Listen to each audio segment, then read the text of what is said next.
तो आज एक बात रखना चाहता हूँ मैं आप लोगों के चैनल के लिए। पीपल्स मार्क्स आपने नाम रखा है। मार्क्स का जो काम है, कृति जो है, कैपिटल, पूंजी, उसका जो वॉल्यूम 1 है उसमें मार्क्स एक कहानी सुनाते हैं। एक्चुअली वो कहानी भी नहीं है, वो एक किस्सा है। तो किस्सा ये है कि कोई सज्जन है, उनका नाम है मिस्टर पील करके लिखा है मार्क्स ने, लेकिन बाद में वो थोड़ा देखने से पता चलता है कि मिस्टर थॉमस पिल। और ये करीब बात है अराउंड 1829 का। मार्क्स शायद कैपिटल लिख रहे थे 1850 के टाइम, ये 1829-30 का बात है। तो मिस्टर पील के बारे में मार्क्स लिखते हैं कि ये सज्जन एक पूंजीपति थे, कैपिटलिस्ट थे। तो इनको कारखाना लगाना था, फैक्ट्री जो लगाना था वो लगाना था ऑस्ट्रेलिया में। इंसान है कहाँ? इंग्लैंड में। तो वो अपना बड़ा बड़ा जो शिप वगैरह है, पानी जहाज, सब उन्होंने अपना फिक्स कर लिया। तो 3-4 गया। एक का नाम हुगली था, जो हुगली नदी है उसी का नाम से वो शिप था। तो तो वो तीन जाते हैं, 3 शिप को लेके। और वो शिप में पूरा उनका मशीनरी, इक्विपमेंट, सब कुछ वहाँ जाके फैक्ट्री लगाना है ऑस्ट्रेलिया में। और उसके साथ वो मजदूरों को भी लेके जाते हैं, 3,000 मजदूर को वो लेके जाते हैं। तो वो इंग्लैंड से चल के ऑस्ट्रेलिया पहुंच जाते हैं। ऑस्ट्रेलिया तो उस टाइम, अब क्या बोले, आज के तारीख में बोले तो आदिवासी इलाका है वो, है ना, जो इंडिजिनस लोग रहते हैं वहाँ पे।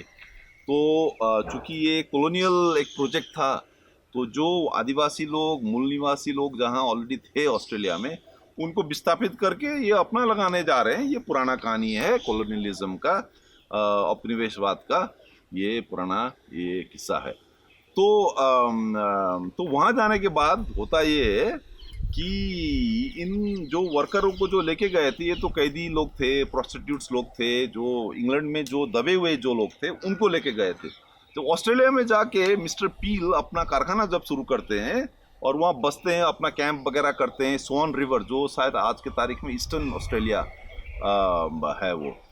तो लेकिन वर्कर को पता चलता है कि अरे ये तो खुला उर्वर जमीन है, हम भला ये मिस्टर पील का जो सेवा क्यों करें। तो सब वर्कर भाग जाते हैं भाग के अपना अपना जमीन वगैरह घेर के अपना वो खेती किसानी करते हैं, अपना मजदूरी करते हैं, और वो भाग के चले जाते हैं। मार्क्स क्यों ये कहानी सुनाते हैं? आज जब मजदूर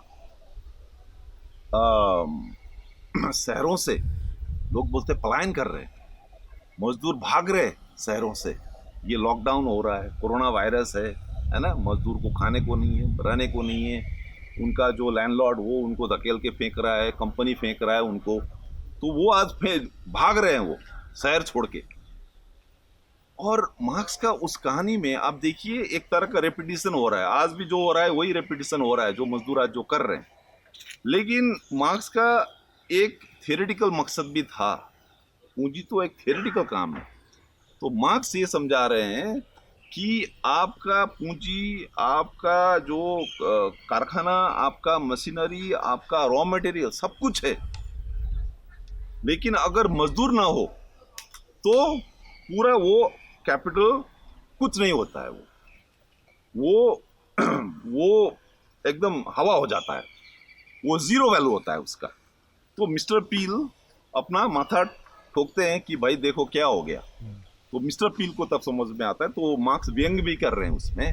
तो मार्क्स बोलते हैं कि देखिए, मजदूर वर्ग वो एक ऐसा हिस्सा है कि पूरा पूंजी उस पे निर्भर है। सिर्फ निर्भर नहीं है, जैसे होता है ना कि आप जैसे आप नौकरी ढूंढ रहे हैं, तो आपको लगता है कि अरे यार नौकरी मिल गया तो हमारा अच्छा हो जाएगा। तो आप नौकरी ढूंढ रहे, और आपको लगता है कि कहीं नौकरी मिल जाए तो अच्छा जिंदगी हो जाएगा। सरकार भी बोलते हैं कि हम नौकरी नौकरी दिलाएंगे, युवाओं का बहुत बेरोजगारी है ना। तो आपको नौकरी चाहिए, हमेशा आपको ऐसा लगता है। लेकिन क्या ऐसा है कि मामला उल्टा है कि आपको नौकरी नहीं चाहिए, असल में नौकरी को आप चाहिए। नौकरी आपको ढूंढ रहा होता है ना।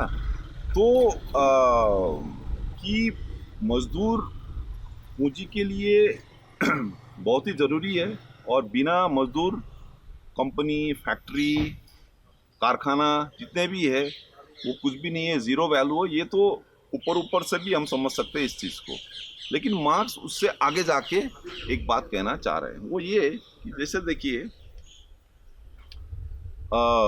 मजदूर एग्जैक्टली क्या है, मार्क्स क्या दिखाना चाह रहे थे उसमें। वो ये दिखाना चाह रहे थे, जैसे एक कंप्यूटर का मैं उदाहरण दे सकता हूँ आपको। कंप्यूटर में तरह तरह का पार्ट्स होता है, मदरबोर्ड होता है ना, वो उसमें क्या बोलते हैं, प्रोसेसर होता है, उसमें रैम होता है ना, मॉनिटर होता है, तरह तरह का, जैसे हम कंप्यूटर असेंबल करते हैं, तरह तरह का पार्ट्स मिलके एक कंप्यूटर बनता है।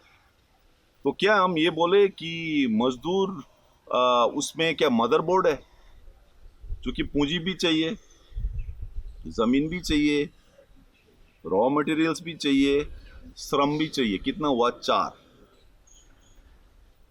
ये थियरी क्या सही है, जिसको इकोनॉमिक्स में theory of factors of production बोलते हैं।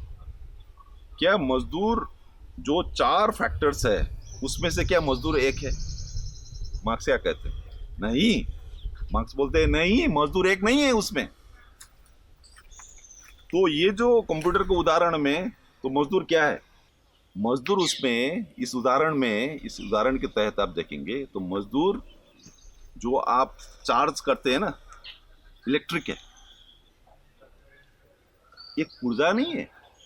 यानी कि पूरा चीज तो है, मदरबोर्ड भी है पूरा आपके पास, फर्स्ट क्लास, आपने एप्पल का आपने लेटेस्ट डेस्कटॉप खरीदा है, बढ़िया है आपके पास। या आप जो कैमरा जो आप इस्तेमाल कर रहे हैं, टॉप कैमरा है, जापान से आया है, सोचिए, नेशनल ज्योग्राफिक्स ने आपको गिफ्ट किया है, बढ़िया कैमरा, लेकिन बैटरी नहीं है। तो वो चीज है मजदूर। यानी कि मजदूर, मजदूर जो हम बोलते हैं वो नहीं है। इसलिए मार्क्स बोलते हैं कि पूंजी जो मजदूर जो यूज करता है वो एक्चुअली मजदूर भी नहीं है, वो मजदूर का श्रम करने का जो क्षमता है उसको खरीदता है पूंजी। क्योंकि मजदूर तो हमेशा यूज हुआ है। इतना बड़ा बड़ा हम लोग दिल्ली में आज बैठ के बात कर रहे हैं, यहाँ सामने में एक कॉलोनियल बिल्डिंग है हमारा, है ना, तो लाल किला बना है, जमा मस्जिद बना है। तो अगर हम ये मानते हैं कि लाल किला, जमा मस्जिद भी एक तरह का जो जो जो शासक वर्ग ने बनाया, शासक वर्ग नहीं बनाया, ये बड़े बड़े क्या बोलते हैं, बहादुर शाह जफर, अकबर, सम्राट लोग थे ये अपने हाथ से थोड़े करते, वो तो करवाते थे। तो कौन करते थे काम, लेबर करते थे।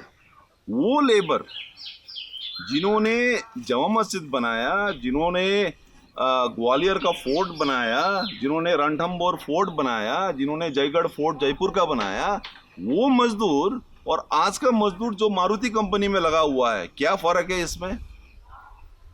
एक लेवल पे हम बोलते हैं कि फर्क नहीं है, वो भी शोषित थे उस टाइम, आज भी ये भी शोषित है। आज का ओप्पो फैक्ट्री में काम कर रहे हैं, कैनन का फैक्ट्री में काम कर रहे हैं वो भी। तो मार्क्स बोल रहे हैं कि नहीं, फर्क है, फर्क यही है। इसलिए वो उदाहरण देते हैं, ये रॉबर्ट, ये मिस्टर पील का किस्सा वहाँ पे बहुत ही इम्पोर्टेंट है।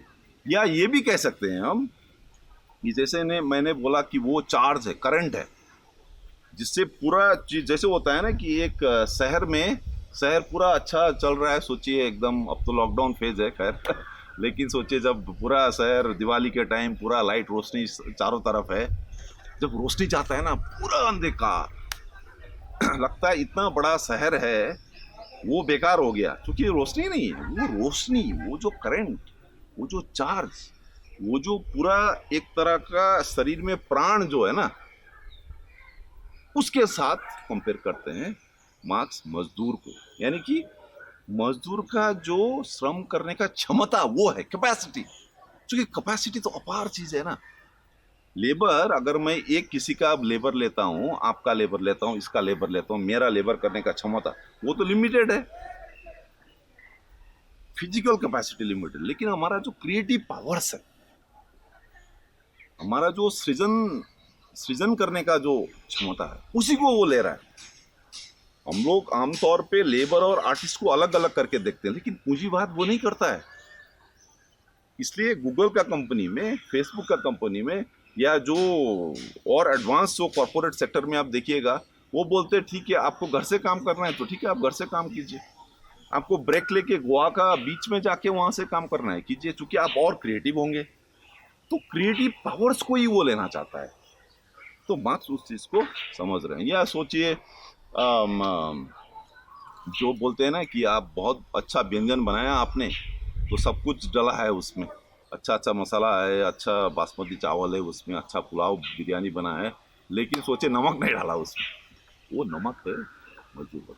तो अब इस चीज को सैद्धांतिक तरीके से कैसे उसको हम रखेंगे, इस चीज को एक इकोनॉमिक्स का टेक्स्ट बुक में, ये तो मैंने आपको जीवंत एक उदाहरण के तहत दिया, लेकिन इकोनॉमिकली थियोरेटिकली आप इसको कैसे एक्सप्रेस करेंगे फॉर्मल लैंग्वेज में, एक तरह का एक सुनियोजित एक सिद्धांत के तौर पे आप इसको कैसे करेंगे, तो उसमें आपको फिर कॉन्सेप्ट्स वगैरह चाहिए, तो वो मार्क्स ने पूंजी में किया। तो आज लॉकडाउन में जब मजदूर वर्ग शहर छोड़ के, जो लोग बोलते हैं कि पलायन कर रहे हैं, तो ये पूरा शहर, आप बॉम्बे देखिए, दिल्ली देखिए, क्या बड़ा एक तरह का जो अतिरिक्त मूल्य बोलते हैं ना, जो सरप्लस एक्यूमुलेशन जो है, सरप्लस वैल्यू का एक्यूमुलेशन तो है शहर और क्या है, इतना बड़ा बड़ा यहाँ पे प्रॉपर्टी है, इतना बड़ा बड़ा यहाँ पे 5 स्टार होटल्स है, इतना बड़ा बड़ा स्टेडियम्स है, इतना बड़ा बड़ा यहाँ पे दिल्ली यूनिवर्सिटी में हम लोग बैठे, इसको देखिए, तरह तरह का, ये जो लोगों ने पैसा डाल के ही तो बनाया है ये पूरा, है ना। तो लेकिन हम क्या देख रहे हैं कि आज के तारीख में भी इतना पूंजीवाद अपने आप को सशक्त सुदृढ़ करने के बावजूद भी हम देख रहे हैं कि अगर मजदूर आज के तारीख में भी वॉकआउट कर देना इस शहर से, तो ये जीरो वैल्यू है, इसका जीरो वैल्यू है। तो मुझे लगता है कि मजदूर वर्ग जो वापस जा रहे हैं, एक सवाल जो हम लोगों का जहन में उठ रहा है वो ये कि मजदूर वर्ग क्यों एक क्रांतिकारी या क्रांतिकारी तो छोड़िए, क्यों एक प्रतिरोध क्यों नहीं कर रहा है, या लगता है ना कि वो चुपचाप अपना पैदल चलते हुए जा रहा है, वो बहुत ज़्यादा प्रतिरोध नहीं कर रहा है। आपका जब आनंद विहार में इतने बड़ा बड़ा जन समूह दिखा, हमें जन सैलाब दिखा मजदूरों को, तो लगा कि शायद वहाँ पे कुछ पुलिस के साथ भिड़ंत होगा, कुछ होगा, ऐसा लगा। और काफ़ी दोस्तों ने भी मुझे फ़ोन करके बोला कि क्या है, उनको क्या लगता है कि भाई मजदूर वर्ग क्या बहुत ही कॉम्प्रोमाइज्ड है क्या हिंदुस्तान में, है ना। लेकिन मुझे लगता है कि वो पॉलिटिकली वो सही है, लेकिन आप स्ट्रक्चरली आप देखेंगे कि आज के तारीख में भी ये जो मजदूर पलायन जो बोल रहे हैं, ये जो शहर को छोड़ के जा रहे हैं, शहर फिर आपका शहर का वैल्यू पूरा ये बड़ा बड़ा चमकीला जो शहर है ये पूरा जीरो वैल्यू में ये गिर रहा है। आज भी वो पावर है मजदूर वर्ग में, और मार्क्स इसी चीज़ को सैद्धांतिक रूप से पकड़ना चाह रहे हैं पूंजी में।